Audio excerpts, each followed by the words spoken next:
Hi, Hawks, it's Mrs. Tepper. And with this edition of the Hawk Weekly, I wanted to start with this ever-changing, crazy Michigan weather. It has me thankful for a cozy blanket and a warm fire and a hot cup of coffee. And then in a blink of an eye, I'm thankful for the ability to drive down the road with my windows down and my sunglasses and not having to wear a coat. Just like the ever-changing Michigan weather, things are changing for us in the school setting on a moment's notice.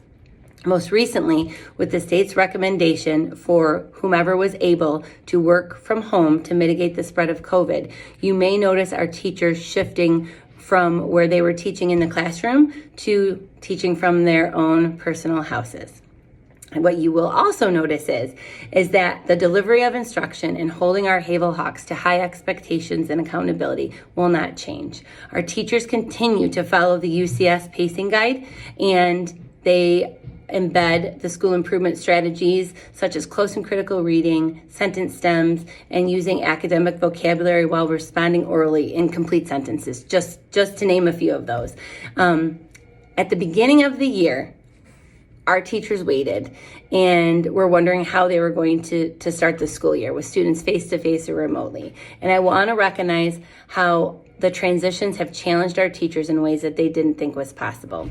About 80 days or so ago, they met with me for the very first time, and they were introduced to teams, and they were given the opportunity to explore how they were going to hold live meetings and give instruction to their students, have groups, upload links in Schoology, and just wrap their head around what that looks like. On top of, we invited students into the building, and they had to prepare to give students technology, meet them, have class norms decided and class expectations, all while thinking about we're creating this and haven't really experienced it yet.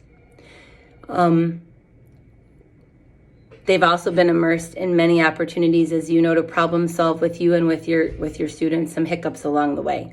And I want to thank you for your patience with them as they learn right along with you. From muting to unmuting to the Teams chat, which our students are still some working on, following those expectations from us. Grading, Think Central and Connect Ed, having students in the right programs.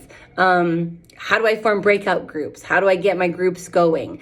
Learning the new UCS programs such as OneNote so that we can engage our students in a different way of learning that's sponsored by the district. Giving the NWEA assessment online while our students are home and monitoring that.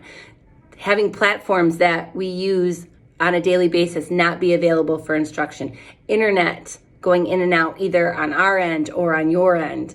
Scheduling online conferences. Utilizing the SchoolSoft website for conferences, preparing for in-person instruction. That was exciting. Preparing for that, getting our classrooms ready, welcoming students in, and then having to transition them back to pausing for the in-person instruction, changing from the regular remote schedule to an AM and PM schedule. And I'm sure there's a million other things in between, and that's a lot. And you've been along this journey with them, but I want to recognize that they have had They are expected to do this, and they're expected to do it for our kids. And what you haven't got to see is you haven't got to see the tears and the frustration when things don't go right, and how they feel that they've let you guys down or let your students down, and how they take these as opportunities to learn and to grow, and they come back the next day with grit, compassion, and a willingness to say, we're gonna get it right. We're gonna figure this out because it's what our students need.